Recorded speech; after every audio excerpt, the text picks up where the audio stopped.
Hello, everyone. Welcome to the Rational Investors Bitcoin summary for September 2021. I'm going to try something a little different here tonight.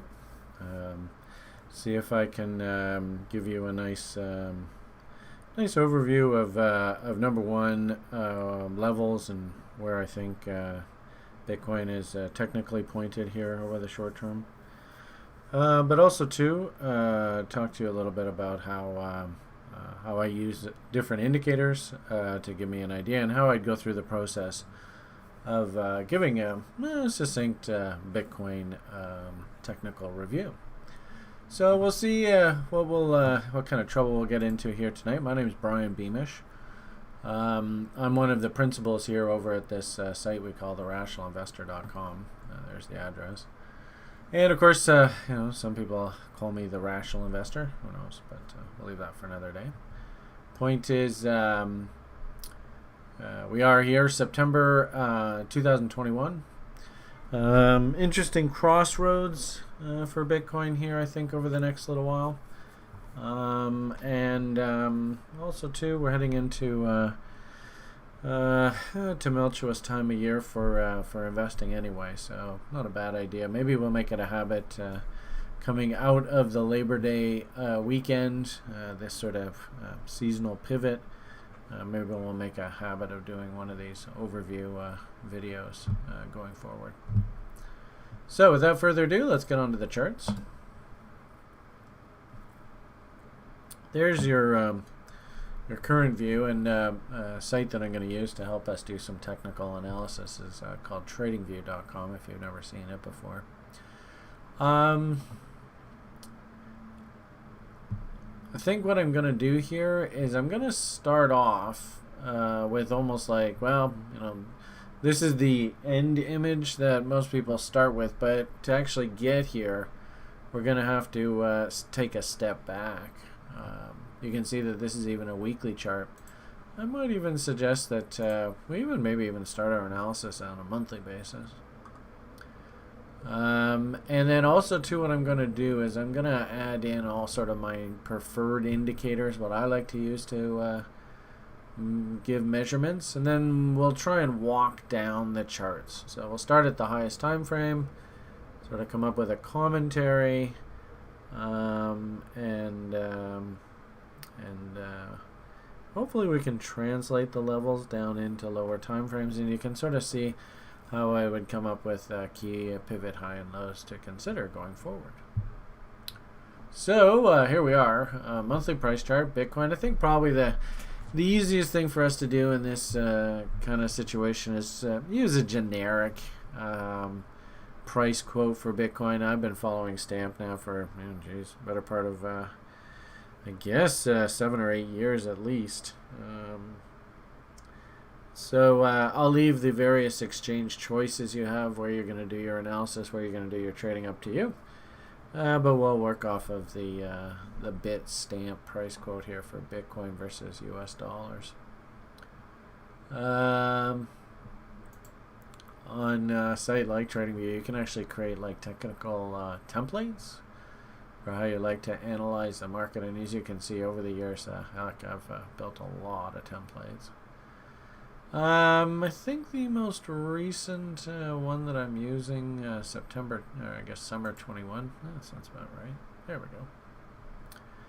As you can see, a number of these indicators that you'll see on the screen have funny names to them. They're custom indicators. I spent a lot of time over my career building different tools that I like to use to help me identify levels, market state, those kind of things. Probably won't get into sort of teaching you what these indicators are. We'll just use them as references. We'll talk maybe a little bit about things like divergences and stuff like that. So here we are, a monthly price chart for Bitcoin. Off of Stamp. Anything that sort of jumps out at us, you'll notice that we made a higher high in price here. We actually made a lower high in RSI on this monthly chart. That's going to be a little bit concerning for the long-term bulls. You also notice too, when we do peak, that does seem to be some sort of pivot. So, I think we should at least respect that. Should probably also respect the fact that you can see this looks like an M. Excuse me. This also looks kind of M-y, like there's a couple stabs up here. We've only done one stab so far, so I wouldn't be surprised if there's another stab up here before we're done. Same thing with this Willy 21 EMA 13. You can see same sort of thing. Did get up into this sort of upper part of this indicator. That actually sort of indicates to us overbought. And also too starting to see those M's. Anecdotally, we always have a funny sort of expression. What are you supposed to think if you ever see the market smiling at you, price action wise? That's actually not a good thing. This could very easily be the establishment of a new downtrend in price if you see the market smiling at you. So, an M here, we had to go through a year or two of cleanup. Same sort of thing here. So, a little bit concerning what you see out of this bottom indicator, the Willy here. That's a pretty darn big M. Also, too, that sign of divergence. Indicator not making new highs. Price is. It's only one of our momentum analysis tools that's flashing a warning. And I actually built Willy to primarily tell me if the market's overbought or oversold. So on a monthly basis, what this is actually saying is the market was just recently what I actually call stupidly overbought. Almost actually, not quite. And it's showing signs of exhaustion, big M's. Right, so I've had a pretty big move up here in price. I mean, let's call a spade a spade. Little concerning the end move here, you can notice, hopefully you see that we did have quite a bit of volume activity through here. But over the past 6-8 months here, all the way up top here, buying interest is kind of waning. That's a little bit concerning. I suppose, the long-term participants, they'll probably point out that, hey, this is actually trending lower. Even though price is making higher highs. That's a bit problematic, folks. We prefer to see rising activity, not falling activity. Don't want to sully your thinking here going forward, so we'll take that image off the screen. And, for the record, we haven't really M'd out here yet, so I don't think there's any of that concern right now. Sometimes when assets move up like this so dramatically, probably easier to understand what's going on if we look at the market from a logarithmic perspective. Then you can sort of see this it's that same, actually that's not what I want. It's the same sort of thinking as, just give me a second. What tool do I want to find? There we are. Let's do this one. Markets like to move in cycles, so you can kind of see peak, trough, peak, trough. Are we heading into a peaking period here? I think a lot of people like Willy Woo and stuff like that, I think they've been saying expect some insanely aggressive upside levels. I don't know. But I think it does make sense, peaky, peaky, peaky, peaky, peaky, peaky, peaky, peaky. Yeah, we're starting to look peaky. Maybe like one more push up, and then woohoo! So be careful here. I mean, this move is getting a little bit old. I suppose from this logarithmic perspective, actually, it's pretty easy to see the levels. There's a nice down, up, down breakout, and one directional after that sine wave turns. Ooh, nice. This one's a little harder to see, but I suppose could be down, breakout, and up we go. So that was there to there. And I commended a lot of people publicly for those that stepped in and bought Bitcoin through here. I thought that was a beautiful trade. Well, and I think a lot of you in Bitcoin land have been rewarded handsomely. I still kind of think that we're in this particular type of cycle, especially with the way people acted with Dogecoin back in the spring there. That peak looks awfully like that. So in a weird sort of way, it's a little bit more advanced, and I definitely don't want to derail us, but unfortunately when I do these videos, I often have a horrible habit of heading off on tangents. But that's kind of like, where are we here? Just thinking. I still think that something like this into the end of the year is very realistic. And it's fascinating to see how 13, we bottomed in this spring. You know, there's your Dogecoin insanity. Bottomed in the late spring, early summer. You know, same thing here. This was in July. Rallied into Labor Day, then consolidated. Silk Road reversal, and then woohoo, all heck broke loose. I still got a funny feeling this is what it's going to sort of look like here. So, you know, keep your eyes peeled. It's actually interesting if we can get to it later on. I think there's a study now that sort of corroborates with that sort of this kind of pivot low here trying to be established, but we'll get to that later on. So, you know, they always say, show me a new high and I'll show you a buy, especially on something like a commodity. And when, you know, gold broke out from its $800 high, it went zooming up pretty high. You know, went up into $2,000-$3,000 area eventually. I think we got up that high. Anyway. And, of course, every time Bitcoin breaks out to new highs, woo! So I think there was a very substantial rally here. You know, the issue with, you know, here we are, and let's see, how can I do this? Let's go back to the regular price chart so we're not, we can actually see what's going on here. There we go. So I'm not quite sure. I guess that's got a time setting on it, eh? There we go. Let's at least get price quote. That's too bad. Not quite sure how to get the price quote there. Anyway, doesn't matter. 45,377. So, you know, if we go up to like Willie's, you know, glass node kind of people, 100, 200,000, you know, what is that? That's, you know, 4 or 5x from these levels. Well, that's not bad. It's good returns. It's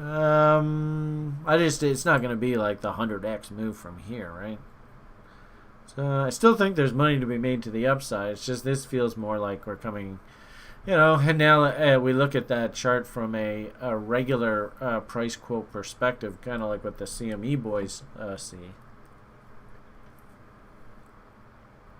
And you can kind of tell prices really moved up precipitously here of late. Is there one more pop up top here? And it's going to be kind of a fun experiment, you know, thinking about this longer term chart. To you know, this clearly is a what would you call that? Do you call it a fractal bottom? I don't know. That's a tough one. But this clearly is a massive pivot. And I would argue that a bunch of energy was all accumulated through here. Remember the panic in the market through this event here? I mean, that's like that human energy. So that needs to be expressed in price. And that's sort of like this conversation about chaos theory. Hey, what do you think? Would that be kind of a handy number to have kept your eye open for? And I remember there was one gentleman on the site, I affectionately call him Kavarkinator. Kavark. He was calling and talking about this level for a very long time. I gotta say, if on balance you were selling into that rally, oh, you were looking like a boss. And then what's fascinating, and I see this happen with chaos theory all the time, is it literally just comes right back down, plays ping pong, hits this level, and reverses right back up. So, ironically enough, from a longer term perspective, what's happened here is actually stunningly cliche. Drives you crazy. Well, what can you do? If anything, I'm actually really fortunate that the universe has given me this gift over the past 4 or 5 years of learning this. I've always wondered about this, but now we have it in our back pockets, and man, using this to trade like the wind, it's so much fun. I suppose one could argue that this massive consolidation event, although I do believe that this chaos theory really is it's kind of visual demonstration of the energy released in this whole triangle, believe it or not. So I don't know whether I would want to use this one, but nonetheless, 2.618. And actually, what I've been suggesting to site people too is try and think confluence. I do know in months and years gone by, I have heard actually people talking about things like Bitcoin hitting $100,000. I could see that now happening as sort of a big fat round number event, and kind of price is going to act the way it's sort of shot up through here. Look at the super spiky price action it's going through here as it just did battles with these two foggy levels up here. I could very easily see that. And then, ironically enough, there's the next one's way up top there, 150 to 180. And maybe we get some sort of insane. I mean, keep in mind, you see Foggy here. He eventually won, and you can actually kind of tell that the doji fractal failure was basically that Foggy level. I wouldn't be surprised if that's the case down the road against this level, but you can see that the market did move. I'll just use a little box here. The market did move a bit higher than that Foggy level. I mean, if you do that on a same relative basis, that might easily take us up into 200,000. That could very easily happen. I remember thinking that the next stop on this thing should be that 200,000. So we'll see how it goes. I think probably in the near term, 100 grand's probably going to have everybody's attention. If anything, I get the feeling that we're going to hit this 100 grand, everybody, and everybody's going to go, that's it, it's over, party's over, sell, call it top, and then the goddamn thing's just going to double again, right, and just piss everybody off. Anyway, stay tuned. I should try and keep my language clean through this. So, there's your higher time frame perspective. Coming into sine wave cycle peaks. I think it's, considering the algorithmic nature, the computerization of the world, if anything, this is exactly what we should expect. Also, too, we have to understand, and, it's really painful to have to remind people, because I don't want to be the jerk that's always, raining on people's parades. But what does it actually cost to produce one of these Bitcoins right now? Is this a question about value? Or is this a question of price momentum and inertia and fear about things like fiat currency systems and planetary alignments that screw with the human species, and of course the 1% taking full advantage of all that and really juicing up the stories one way or the other to really make us act emotionally, not really make sound investment decisions? I think you know how the story goes here. So it's not a bad idea just to take a higher time frame image, just take a screenshot of that and go, okay, we have come an awful long way. And the irony of it all, this is the irony of it all. I'm almost positive, guys and girls, that I'm going to at some point say, you know how much I love candle body lows for trade location. And I'm going to say, wicks and tails love to be eaten. Look at that tail, just that juicy tail. That's the bottom there, folks, right in that. Remember, that's exactly when the world start to freak out about the sickness and the poor little congressman. Shouldn't we debate mortgaging our kids' future? Shut up! Right, that is the bottom right there. And ironically enough, after the banksters have had their way, they're probably going to bring the market right back down to that level again. Also, too, and there's a couple things that you can tie in with this. That's $6,400. You can make the argument that the next halvening event should probably take the cost of production to about $10, $11, $12, $13,000. I think actually the current cost of production is right around $5,000, $6,000, $7,000. And what I'm really talking about is what's going to be the cost of production when the public has lost interest in this story. Like right now, the public has no confidence in the government whatsoever. The sickness is running rampant. You know the story. Whatever the juxtaposition of the underlying fundamentals in their society, hopefully you can see the sine wave nature of this market. At some point, we will go through a period where the public won't be interested in this story, and that's really when you want to invest. And what I would suggest you do is overlay happening events on top of this chart, and then you'll know exactly when you should be thinking about buying. And if I'm not mistaken, I think there was one right around in here last year. So, point is, I probably think the next one is, I think it's, actually it'd be interesting to see, maybe in the comments field of this analysis, tell me when the next happening event is. My hunch is that's your next sort of big investing window. And what will be the cost of production for the major players then? Because really, when it comes down to it, we only really know when value is built into price here on Bitcoin is when it's trading at or below the cost of production. And of course, since 51% tax would technically make this whole concept completely worthless and completely meaningless, we're not going to let 51% of tax happen, are we? How do you do that? Well, you got to diversify the mining space. How do you do that? Well, you got to make it worthwhile that a lot of different people are in the business of mining and validating the network. If price is too low, then they just won't do it. Nobody's going to work for negative. Only Brian does that. Just kidding. So, point of the matter here is price is a bit fluffy. Some interesting upside levels as we head into a higher time frame perspective.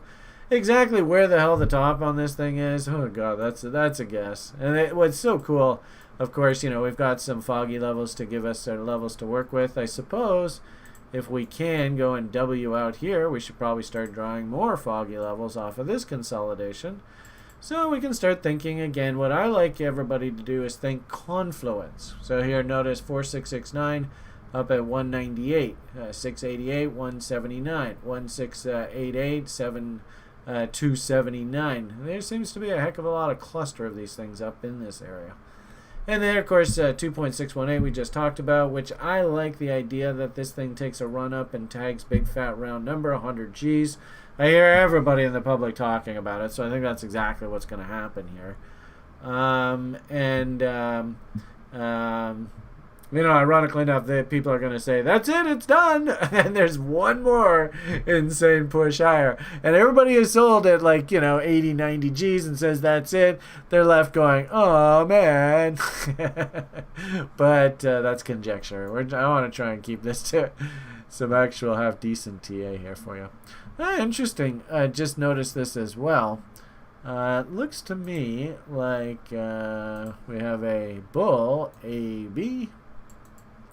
The problem with these on a log scale is you can't just clone that. So you have to, watch what happens if I clone that and then drag it, it's like, oh, that didn't work. I mean, yes, it does give us that 2.618 level. I think, okay, that's fine. But actually, the way I would do it, so that because I believe that logarithmically what it's telling us is growth, is I got to eyeball this, which is kind of a nuisance. I got to take my thumb and put it right over this spot. And then I got to take my index finger and put it over here.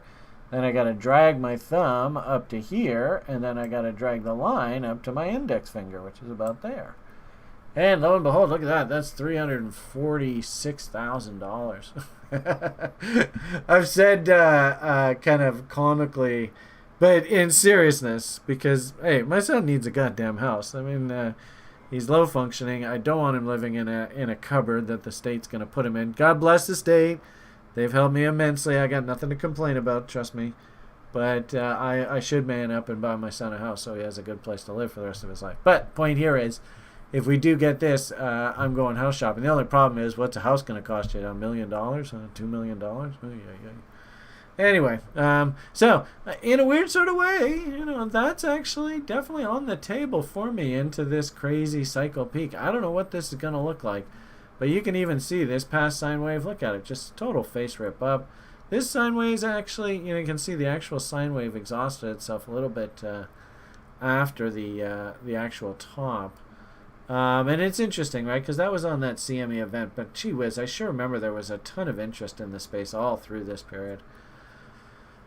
So, I mean, you could probably trade this, and like I said, when we go down lower time frames, respect the trade. But understand, off the higher time frames, monthly basis, we're up at the upper end of the end of these momentum swing ranges, that oscillation kind of thought here. I'm a little concerned that volume, I would have thought the countries like El Salvador would have come in and bought 500,000 Bitcoins. He bought like 150? Oh, goodness. I know some crypto kids that probably have more than that on USB drives that are sitting at the bottom of dressers in their mother's basements right now. So I'm not overly impressed with the volume here, folks. No momentum divergence yet. So like I said, if this is really a massive long-term top, then what we should see is that price goes to new highs. We start hitting these insane upside fog and bomb levels. Momentum, however, does not go to new highs. And then if we roll over and break, then that to me actually says, this story's probably done. And what I'm worried about here, folks, I mean, trust, this is capitalism. So what I'm really worried about here, like I said there a few minutes ago, let's see if I can try and find it. Oh, goodness, I always lose these charts, but I wanted to find Shane's cost of production. Do I have it in here? He had this great cost of production chart, and I think actually maybe I even have on another page. Bear with me for a second. And it illustrates it's just kind of like a mathematical formula what the miners get paid based on the various equipment. I think actually it's this page. Yeah, cost of production. Yeah, there we go. All right. So I mean, I don't want to be the boogeyman, but I think it's important that somebody at least talk a little bit of sanity in this space. Unfortunately, if they want to jack the market up, jazz everybody as hard as they can, they don't talk logic. Logic goes right out the window.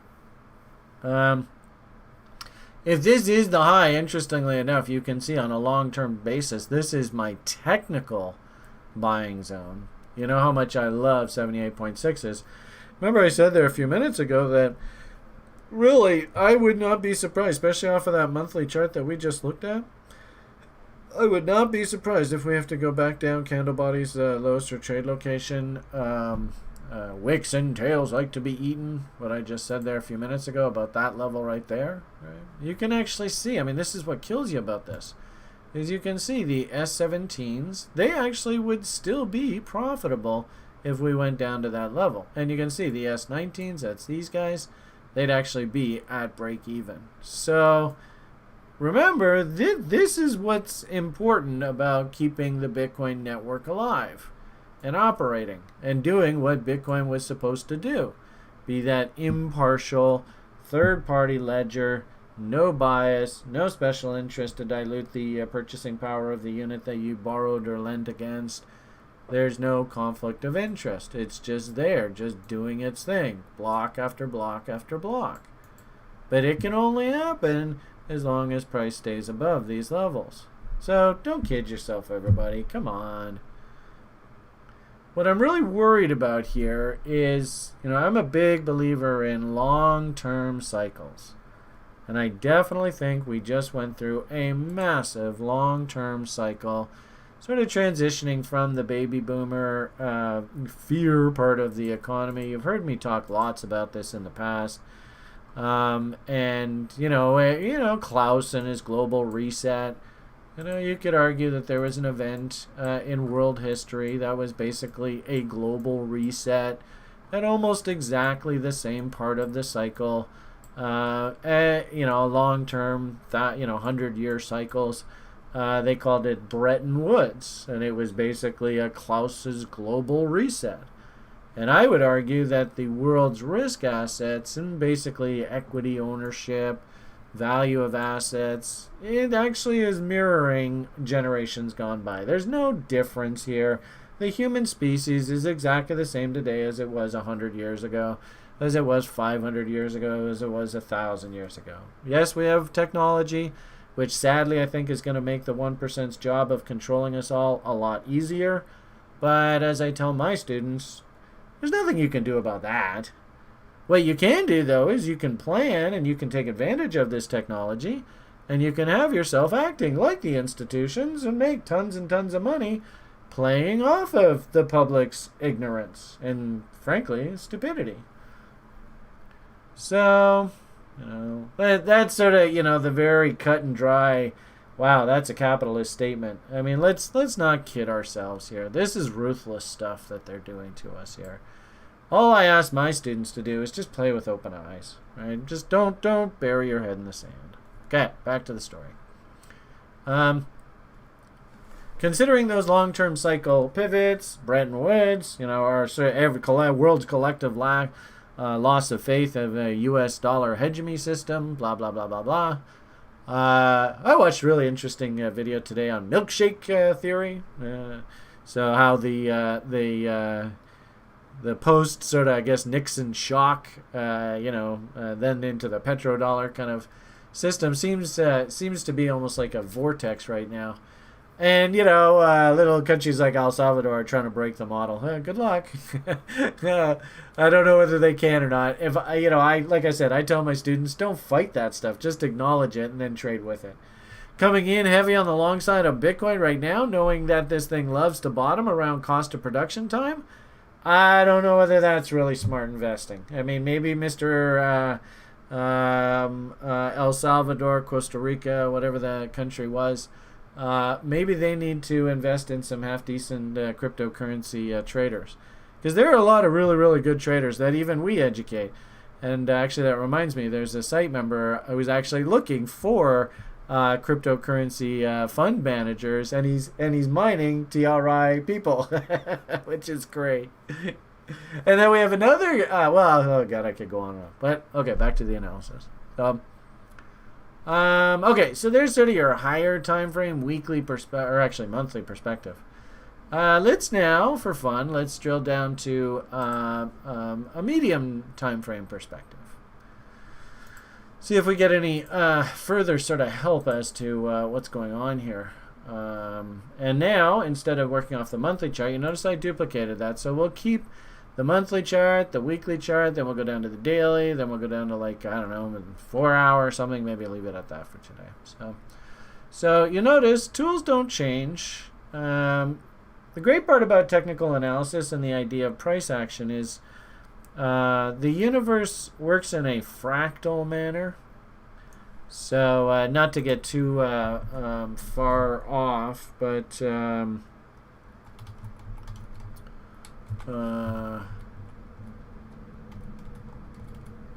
if you need help understanding how the universe is built, do yourself a favor and look into this gentleman named Mandelbrot. And that's the Mandelbrot set, and it sort of describes how the universe can build itself to sort of the proportions that we see off of a very specific pattern. This happens to be an iteration of one particular formula over and over and over and over and over and over and over, just to a bazillionth degree. And if you want to have some fun, there's videos that do this, that they zoom in on any part of this, and of course it's just a further replication of this image over and over and over and over and over. So because of that, we can start at a monthly basis, then drill down to a weekly basis, then drill down to a daily basis, 4-hour basis, 1 hour. All of the principles of fractals and how things like maple leaves grow, how a snail's shell grows, how starfish grow, how almost anything, bacteria, how it grows. Everything is based on the same principles. So it's kind of like as soon as you get that concept of the fractal, then you understand the whole sort of matrix and just understanding the code of the way the universe is built. That's actually a big part of this Feigenbaum concept, chaos theory. It's directly tied into this. And hey, if you can understand the matrix code and you can make money from trading using the matrix code, I mean, I'll get off on a fun tangent. I'll tell you, I'll show you this one image if you've never seen any of my videos before. It's hilarious. But I did a nice little fundamental analysis screening model that was taught to me, probably 20 years ago by an old VSC floor broker. And basically applied chaos theory to this investment. The investment told me, the screener told me to get long at 6 cents a share, 7 cents a share, and I was on the sell side. I can show you the sell records. I was literally on the sell side at 80 cents a share on this thing. I mean, isn't that what you want to learn? I mean, this is understanding the matrix code. So, you understand this, you understand the matrix code, you can get in there and make a hell of a lot of money from trading if you can understand this. All right, back to our story. Weekly chart. We can start seeing this, and actually we have a lot of fun on Wednesdays. I'm doing a nice little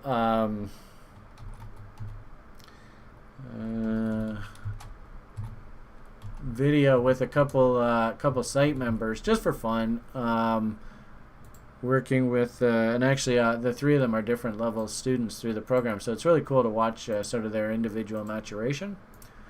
And one of them that is relatively new to trading, affectionately we called this level the Benkoff check after him. His name's Ben. Famous market technician and market commentator trader Richard Wyckoff. A famous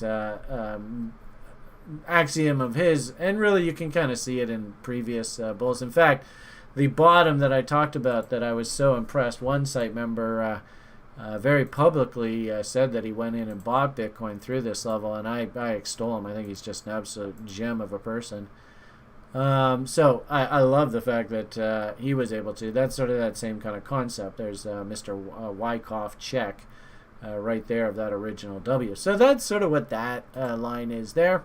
And I had sort of drawn earlier that this is probably a pretty darn big level for Bitcoin going forward. I think you'd probably also say that this old high, psychological levels, that's also another Benkoff check level, for lack of a better term. And you can see that's a pretty important level there. So if we do start coming back down, I think you're definitely going to get quite a fight in this area right in here. But we're not really breaking down yet. If anything, what I would say is we have sort of established a trading range here.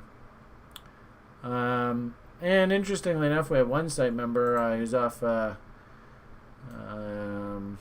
market commentator on another website, Hero Exchange, I think. He actually really likes to follow Colin. Where are we here? Pump Chaser. Yeah. He likes to follow this kind of concept, thinking if we get a pullback into sort of technical support, keep in mind this is a log scale, so it looks kind of screwy. If we go regular scale, there you are, that's a little better. We like to call this, in fact, he made up the name, which is awesome. That's exactly what I want to see from all of you guys. Colin's Pump Chaser Zone. Can't chase the pump because, oh boy, when the dump comes, I don't want to get liquidated and lose my home. So I'm going to be patient and wait for the pullback, right? Buy the dip, all that kind of stuff. So I think that's what's going on here. Was we just had, you know, and absolutely, this is a 20x move off the lows, people. 20x up into foggy boggy levels. So you know, nice healthy technical pullback. Nothing out of the ordinary here whatsoever. Also, too, if we think that concept look left, then what we see is as the market was pushing higher here, there was a pullback here. Then the market pushed back higher again. So this low right here, somebody came in and said, no, you stop going down, you go up. So there's a vested interest to defend that level. There's some buying interest in that tail. Remember I sort of said off of that longer term monthly chart, oh, I don't want to get distracted. Shiny object. No, I'll show that. Anyway, remember oh yeah, that's this chart. Wicks and tails like to be eaten. That tail, I think price will come back down into that level. That's your bottom in the future. And interestingly enough, off of that long-term monthly chart, since we know that bottoms like to come in around 78.6s, and just to illustrate that, if you go boobity-boo, bound to boo, and then go reload zone, there is 78.6. That's where the market pivoted last cycle. And then, you know, we just did that. I showed you that beautiful Kavarkanator buy there from a year or two ago, right into that level. Just insane. I think actually the market's going to come back to that level to pivot next. But nonetheless, we could kind of extrapolate. Actually, well, that's not high there, right? So we can extrapolate that, well, maybe this pullback is going to be 78.6 of this, whatever this range is. Seems logical to me. So if we did that and we went off of that low, then 78.6. Yeah. Well, we've already blown through those highs, eh? No. I guess that's off the table. I suppose one could argue that kind of thinking, you would have expected us to trade back down into that tail. Yeah, so maybe I'll take that off the table for the time being. Maybe this next tail right in there actually becomes our next pivot low. I don't know. I still really like that cost of production thinking, so I'm not quite sure how I'm going to approach this. That's made me ponder here, because I actually do like the idea that ultimately, and keep in mind this is a log chart, so it does look a little screwy. Where's 100%? There it is. Ultimately, what we should see is the market will bottom at 78.6 of whatever this move is here. So if we rally up to, say, 877s, this area up into here, then I would say that your next bottoms there is around 70 Gs, probably this old high. So probably into that window. So actually that makes sense. Actually, well, that's starting to firm up, eh? Check that out. So there you go. 877 there. That's 345. Yeah, what a number, eh? Boom. A, B, C, D would be that side of sine wave top, and then the following correction, as you can see here, 78.6 to 88.6, that's actually pretty darn normal. And if I'm not mistaken, I think this was the same. Not quite sure where you're going. Well, actually, that makes sense. Look at that. So 78.6 to 88.6, there you are. All right, look at that bottom came almost right down tagged 88.6. So, this is starting to firm up here, guys. This is kind of freaky. So, upside objective on the monthlies, 350 Gs. Wow. Oh, man. With the ultimate correction back down into, probably 40, 50 Gs. So 40, 50 Gs is going to be your ultimate pullback low following this next blow off top. Wow. Stunning. And this probably is all about this crazy-ass Bretton Woods stuff. Huh. Still don't know how the cost of production fits into this, though. I'm stumped by that. Maybe electricity costs or something go absolutely haywire here. And that's how we play catch up. I'm not quite sure. Anyway. Okay, so trying to talk levels here for you guys. I do really like this thinking, though. Gee whiz. There's the A, B, C, D. So interestingly enough, if I'm going to try and trade this, I'd actually like to see what I call a bot setup form here. Kind of like, I don't really see any bots along here. Might have been one here off a lower time frame, but this would be a big honking weekly one, eh? But let's see if we can draw up the levels. There's your range, right? We want to want to say 33 to 66. Where are we here? A bot tree. Well, actually, let's do bot setup first. Bot setup. Boom. Then go.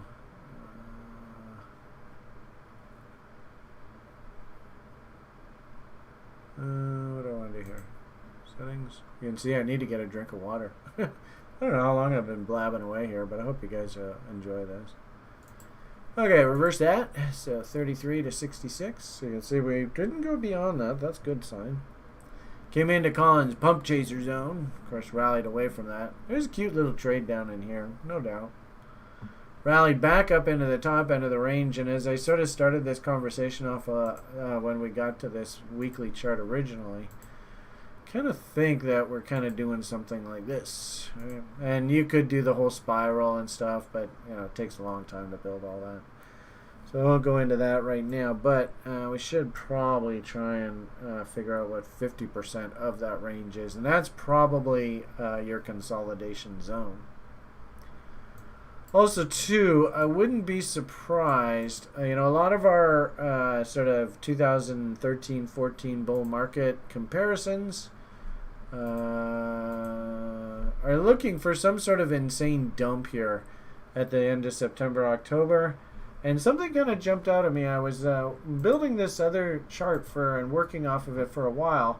Then, you know, I've been talking about WD Gann and how he's a really big fan of markets retracing 50% of their move in 50% of the time of the bull.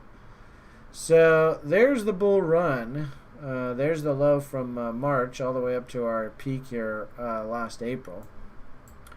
There's the consolidation. So theoretically, the consolidation should be about half of the bull run. So you can see this was about 400 bars. So 400 bars would be 200 bars. So from the peak, 200 bars. It's kind of weird. I'm not quite sure why. I had sort of drawn it here earlier. But 200 bars, actually, you can see 200 bars, boom, boom. That's actually here. But I like this thinking, actually, better. Because I do like the confluence of this trend lines. This is a nice low to high trend line.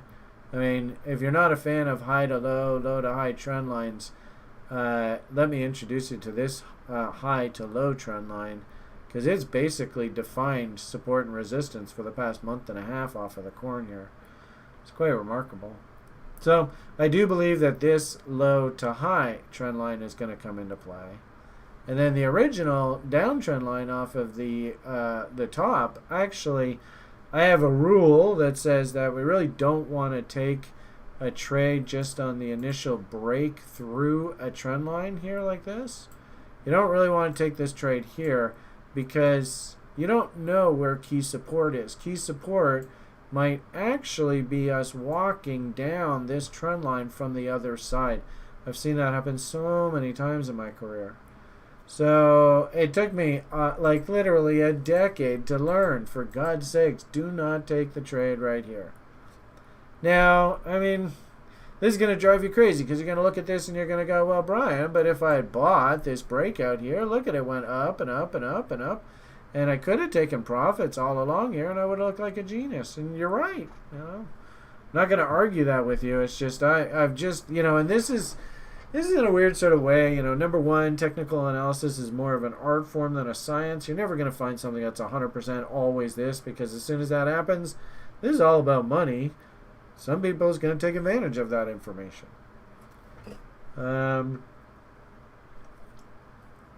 But also, too, at the end of the day, just because Brian trades one way and Brian has an analysis one way, that doesn't mean it's necessarily the quote-unquote right way.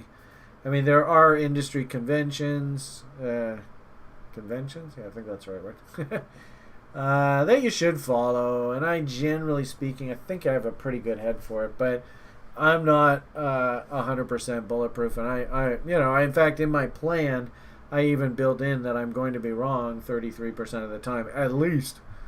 So if I'm really doing well, I'm hitting 60-70%. That means I'm wrong 30-40% of the time. So point here is playing those longer term statistics, I have a very, very hard time coming in on the buy side right in here. I just can't do it. Market's trying to clean itself out. Also, too, I'd make the argument, technical level, 61.8. It kind of needed to get hit here. It's just a question of how it was going to get hit, when it was going to get hit. And then also, too, there was a nice consolidation move through this trend line. That was what we call a harmonic, A, B, C, D. That's the dotted line. And its objective was also this 61.8. And then to add insult to injury, sort of the final coup de grace out of all of this was, if I'm not mistaken, that level was also a 2.618. So if I go, a chaos theory study from that low back up to that high, notice 2.618, boom, hit. So actually, we're a little bit beyond that. But there's the ABCD, there's Mountain Man, there's 2.618. At this point, oh boy, be careful. Sure enough, kaboosh. I had drawn this kind of thinking, and I was patting myself on the back, going, oh, Brian, you're so smart. Then I went and did all the sort of GAN thinking here, and it turns out my math was wrong, and actually the 200 bars is here. So in a weird sort of way, I actually am kind of thinking now. Remember we said this was, and you can just draw a nice quick little fib off of that range. I'm thinking, there's reload zones down there. And actually, why don't we go back to the other chart? Don't want to convolute this too much.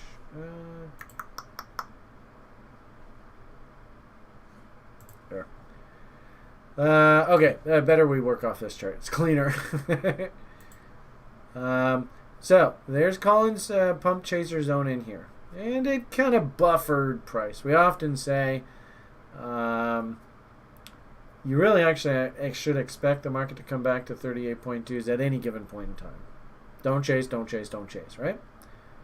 Came into Collins Pump Chaser Zone. Had a real tough time turning here, but it looks like it did turn. Now we've basically established a trading range, in essence, against this institutional fingerprint low and that high. I think that's what's going on here. And then, as we showed you a moment ago, the counter trend rally, and you can really see it well off of the weekly chart here, it was just nothing more than a good old-fashioned mountain man tag, as I like to call it, at 61.8 fib rejection. I think you can make the argument now. We can do a fib going this direction, and as we sort of said there a moment ago, this is probably in that Collins Pump Chaser zone, and we're just asking whether the counter trend rally has exhausted itself yet. So there's the Pump Chaser zone, yeah, right into there. So all we did was just bang right into 38.2. Ouch. And we just have a general rule, and the rule just goes something like, if this is still, first and foremost, because we went through 38.2 bounce on the upside, right? We got all the way up to 61.8 here. Since we did that, we are in a trading range. That's how I can feel comfortable drawing this triangle. Bottom end of the range, top end of the range. You can even draw a nice little horizontal line, say there's your range, boom, boom. So, in fact, here, why don't we do a different color? We'll do this as green.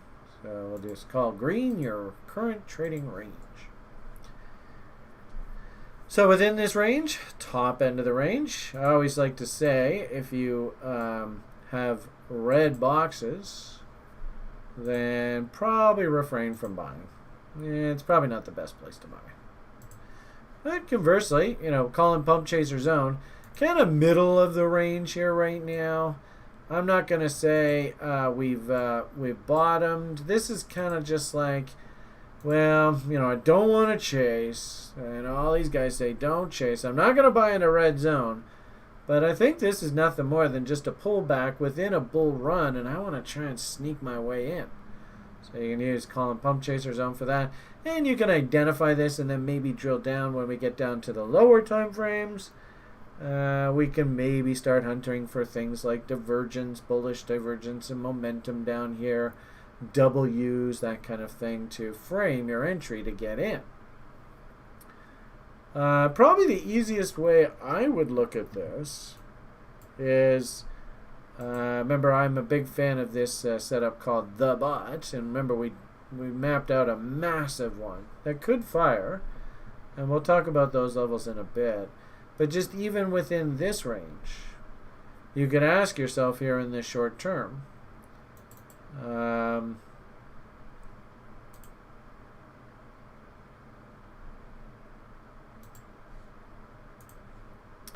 it's always backwards when I do that. 33%, no more than 66. So we've actually met the criteria for a ABCD consolidation, even within this massive triangle. So boom, boom.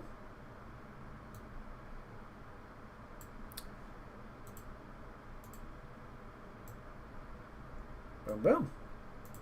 And that would be so beautifully typical Bitcoin. They'll go take the market up to a new high, just break all the kids' hearts, and then dump it. That would be absolutely perfect Bitcoin. It loves doing that.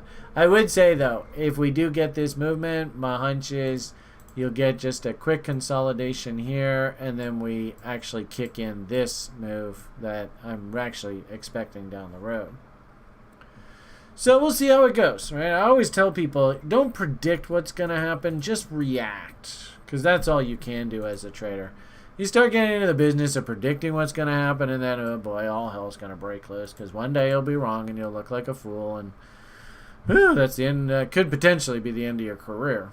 So if I'm going to react to this potential bull setup, what I really want to see, and longtime followers of me know that I take this range, and then I just simply clone that tool and then draw out the respective bot trade levels. So something like that. 25, bottom, there's my consolidation zone. So what I would prefer to see is, you can see market came down. I want to actually see multiple higher lows that set up a W price structure through the 25 line. And then, if that happens, then I can buy that 25 line. I've got a whole bunch of these guys all defending my trade. And that's my risk. And if we go through the bottom here, well, looks like they were wrong, and I'll just get the heck out with them. But if I'm right, then, of course, there's my reward. Right? We always want to try and make sure. Average size of your winner is bigger than average size of your loser. That's the way a profitable trader operates. So, you can kind of see, even now, the potential long setup building away here. But it's predicated on quite a bit more constructive behavior happening here before I could actually pull the trigger on the long side. And it's encouraging what's happening, but it's early. I mean, it's nice to see we got a little bit of a tail forming here. So we're going to have to, over the next few weeks, like I said, if this is the extent of the selling and there is no more selling, then great, awesome. I don't know what the case may be. If this plays out, then I can start hinting that long. And then within the context of this bot, remember there's a bigger bot that's formed here. Maybe what happens is this thing fires. So off of these kilos, and I'll just eyeball it here, and then we draw up our bot trade level, Notice there is the really big bot setup. Notice, interesting how the 25 level was actually the Wyckoff check level. Interestingly enough. I don't think this bigger bot setup that I've drawn here, I don't think it's forming here just as of yet. And interestingly enough, if this little one did form here and we went up here and we took out these highs, then actually I'd have to draw this, oh darn, oh maybe that's the one. Yeah, I'd have to draw this 33 to 66 off of whatever this new high is. Then look for the pullback, then wait for the 3 higher lows, and away we go. So I don't think that this bigger one is setting up here currently. This feels a little bit more like this littler one is forming here. But so what? It's just Brian's opinion. As it stands right now, that bigger bot setup, and the levels just aren't very crisp. If that bigger bot setup is forming, then actually what I would expect, and I'll throw that back on there. Actually, here, we'll just undo that. Yeah, there. I would actually expect us to, because remember, the bot wants 3 higher lows. So we've got this one low. We've got a second low in there. Believe it or not, if this bigger bot, it would be a long at 43,000. If that fires, and I'm just going to get rid of this just to show you, what I would actually expect is us to come back down and form those 3 higher lows. So it's like 1, 2, 3, and there's the buy signal right there. Also, too, that wouldn't be a bad, maybe a little bit later on in time, but yeah. So actually, what I would prefer is something like that, right? So you have the W on the other side of the trend line. So this is going to take a little time to develop here. I actually wouldn't like this. If this happened, then what I'd want to see is the pullback here, and then give me an imprint, because I want the full W on the other side of this trend line. This trend line, I think, here is going to be problematic going forward. So we'll see how it goes. Actually, you know what? There's a cryptocurrency that's acting exactly like this right now. That does have me concerned. That I think that it put in one of these tops, came zipping down, then went screaming back up, and now it's sort of doing this kind of thing. And it's like, oh my goodness, what's going to happen here? So that's why I really like to wait for that W on the other side of the trend line, because it sort of relieves a lot of that anxiety. But as I said, I don't know whether I think this bigger bot setup is really forming right now. I think I'd keep an eye on this low now going forward. So this is the weekly chart. This low now represents a pretty significant level if we're hunting lower time frame longs here, right? We want to see that low hold. So let's put a line on it. Maybe we'll even give this a, I don't know, let's go like purple. So we've got teal as the pullback support lines.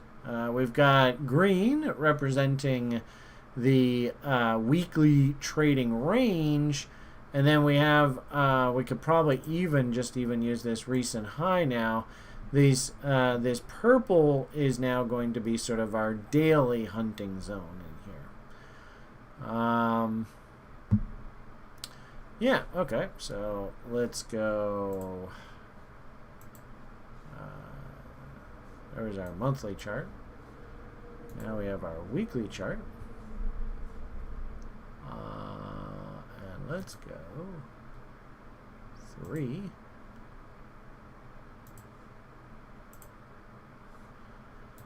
Let's go down to our daily chart. All right, so, here's where indicators help a lot. I think I just sort of blew through the weekly chart because the The weekly chart indicators didn't really tell me a heck of a lot of difference than the monthlies. You can see the potential bearish, well actually this is not a bearish divergence. There is a cute little weekly divergence way up top here. This massive RSI divergence was floating out there for weeks on end. It got to the point where people started to disregard this. Wow, was that ever a bad mistake? Don't fall into that trap. So respect the divergences, especially in RSI. You got to wait for this thing to clean itself up before you can buy, and sure enough, doosh, right? Willie indicator tell us overbought, oversold. Clearly, we were very overbought, what I call embedded. Strongly trending market state, don't get me wrong, but you can't buy. Why? Because you might get your head handed to you. So, good example there. Not really anything momentum-wise here on the weeklies, which, again, kind of just sort of illustrates that trading range thinking. Now we're back up near the top end of the range. If anything, what we have to be worried about is if we do push up through these highs, but momentum does not go to new highs, then that's our divergence that we have to be concerned about. Also, too, no real resolution through here. Yes, the price action coming back from the holiday weekend was ugly, but look at the volume. I mean, there's nobody participating here. To me, honestly, I think the market just ran out of buyers. That's all I think happened.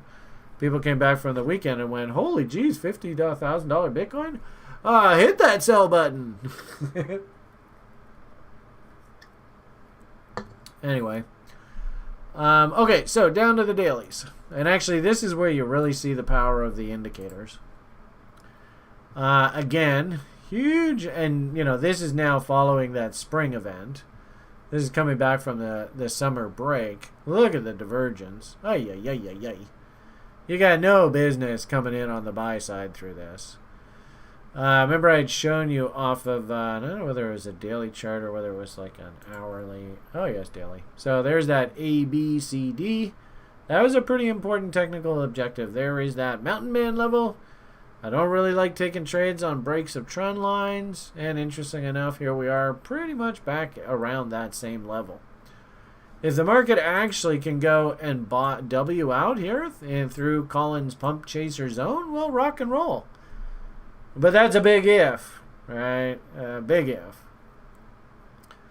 I do like the idea that we need to come back to WD Gann. WD Gann's long, I was mentioned this earlier, long-time market participant, very good at calling markets, sort of a big fan of the 50% rule. Not only price, but also time. So this is 50% of that range. There's the 50% of that entire trading range, 5-0 right there. And this is half, 200 bars, half of the 400 bar rally window, roughly, somewhere in there. So, I do really like this X being traded to. But I'm not quite sure how the hell this looks. I mean, maybe we hold in here and WD Gann does not get validated. I doubt it. Mr. Gann is notorious for being vindicated. I wouldn't bet against him. Also, too, we've done a lot of sort of short-term technical damage here. I was showing you on that other chart, like, why is it so helpful to use indicators?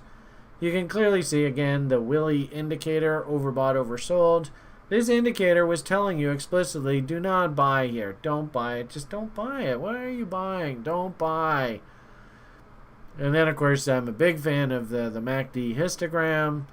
Lower highs and lower lows, while the price is making higher highs and higher lows. That's a definition of momentum divergence. So put it all together, there was lots of warning signs here. A, B, C, D, mountain man level, original M top area. Foggy boggies off of the lows up in this area. There was lots of reason to be letting go of some Bitcoin up here. I might argue that market was maybe even a little vulnerable. Some of the DeFi names, the money pouring into that space is absolutely over the top. And sometimes markets just move too far too fast, and they need a couple of sessions just to clean themselves up. I get the impression that that's a lot of what just happened there. So at this point, if I'm thinking bullish bot continuation, A, B, C, D kind of thinking, would like to see, I guess, this, of course, yeah, there we go. So this trend line here was way back there. Fascinating how off of this chart. Yeah, the break there. I tell you, looking at that image, that bothers me immensely. Momentum still pointing down. There's no W's here at all whatsoever. Try not to fight that, folks. If this is a bullish bot, like I said, this low needs to hold. We need to start carving out 3 higher lows, and we can start drawing out levels. We're nowhere near that right now. There's no point in even drawing that up yet. It's just too soon. And if anything, what usually happens here is this is like 38.2 ping pong right now. So there's the bullish bot level. Maybe it holds, maybe it doesn't. But where's the little drawing thing? There it is. So 38.2, boom. And then 38.2 to the upside. So we can clone that. Go the exact opposite way. So we call the 38.2. Yeah, look at that. Absolutely perfect. Ironically enough, there's nothing to justify acting off of the daily charts here. So I think you still have to say, well, 38.2 pullback, that's what's supposed to happen. That's natural. That's normal. All that kind of fun talk.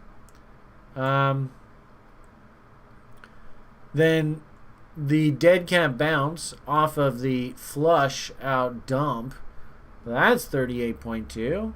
Perfectly normal.